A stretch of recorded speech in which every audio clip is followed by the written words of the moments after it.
अस्सलाम वालेकुम viewers, this is Anmol Nasir Qureshi. Welcome to English with Anmol. उम्मीद करती हूँ आप तमाम लोग खैरियत से होंगे। In today's lesson we are going to discuss very important topic that is IPA. IPA stands for International Phonetic Alphabet. Okay, so let's have its introduction. The International Phonetic Alphabet is a standardized system that is basically used to represent the sounds of spoken language. हम जो भी language use करते हैं उसके अंदर तमाम जितने भी साउंड्स हैं उनकी रिप्रेजेंटेशन के लिए स्पेसिफिक सिंबल्स हैं। तो वो सिस्टम जो किसी भी लैंग्वेज के साउंड्स को सिंबलाइज करता है, सिंबल्स के थ्रू रिप्रेजेंट करता है, उसको कहा जाता है इंटरनेशनल फोनेटिक अल्फ़ाबेट। ठीक है, इस सिस्टम के अंदर हमें हर एक साउंड का स्पेसिफिक सिंबल मिलता है जिसके थ्रू हम लोग एक वर्ड को प्रॉपरली प्रोनाउंस कर सकते हैं। ये सिस्टम इंट्रोड्यूस करवाया था एक एसोसिएशन ने जिसे कहा जाता है इंटरनेशनल फोनेटिक एसोसिएशन। IP काफ़ी जगहों पर यूज़ होता है। इसको linguist, language teachers, speech therapist ये लोग यूज़ करते हैं। Now let's talk about it's history and purpose. अगर हम इसके ओरिजिन की बात करें तो IPA सबसे पहले लेट 19th सेंचुरी में इंट्रोड्यूस हुआ था। पॉल पेसी ने एक ग्रुप बनाया था डिफरेंट फोनेटिशियंस का जिन्होंने इकट्ठे मिलके IPA पे काम किया। Talking about its purpose, the purpose was to create a universally understood and unambiguous system for the transcription of sounds.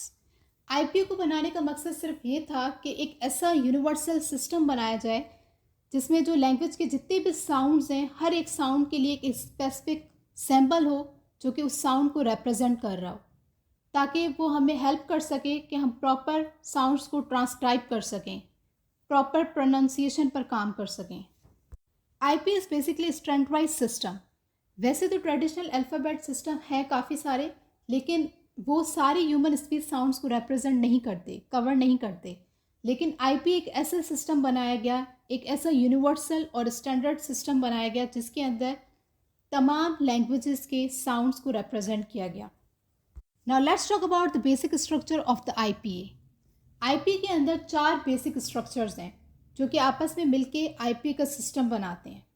Number 1 consonants, number 2 vowels, number 3 diacritics, number 4 suprasegmentals. Now let's discuss them one by one. Consonants.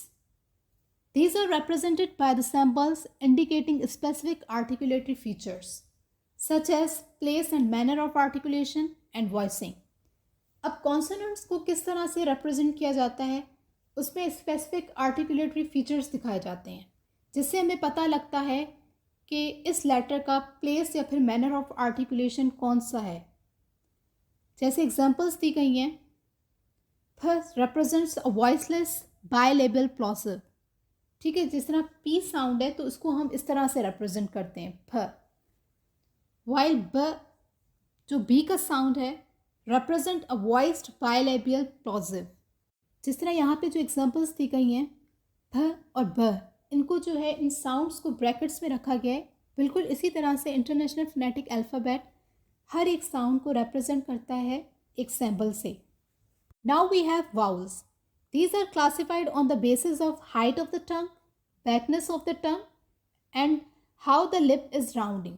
अच्छा, vowels को represent करने के लिए हमारे पास एक proper टंग diagram होता है जिसके अंदर टंग की हाइट, उसकी बैकनेस और जो लिप की राउंडनेस है उसको शो किया जाता है।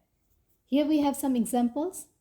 इ represent a close front unrounded vowel, but represent a close back rounded vowel. Let's talk about diacritics. Diacritics basically additional marks होते हैं जो कि मॉडिफाई करते हैं बेसिक सिंबल को। किसी भी साउंड के सिंबल को मॉडिफाई करने के लिए हम लोग डायक्रिटिक्स यूज़ करते हैं। ठीक है, डायक्रिटिक्स जो हमारे फीचर्स होते हैं किसी भी साउंड के उसको इंडिकेट करते हैं, जैसे सेकेंडरी आर्टिकुलेशन, लेंथ, टोन, नेजलाइजेशन, इस तरह के फीचर्स को बताते हैं।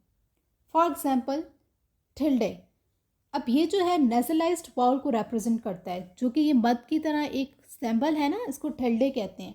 तो इस तरह के काफ़ी सारे डायक्रिटिक्स हमारे पास होते हैं जो कि किसी भी साउंड को मज़ीद मॉडिफाई करते हैं। अब यहाँ पर जो एच दिया हुआ है वो एस्पायरेटेड साउंड है, ठीक है, एस्पायरेशन। जो वर्ड्स हमारे with the burst of air produce होते हैं उनके लिए यूज़ किया जाता है।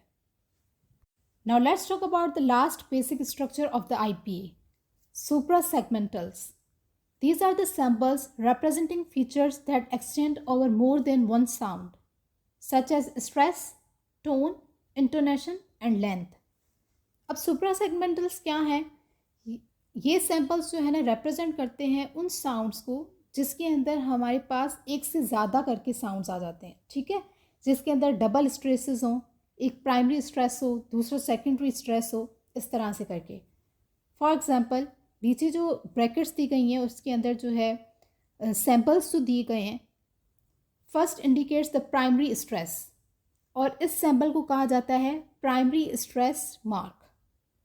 और हमारे पास जो सेकंड सैम्पल दिया गया है दैट इंडिकेट्स सेकेंडरी स्ट्रेस और वीक स्ट्रेस, ठीक है।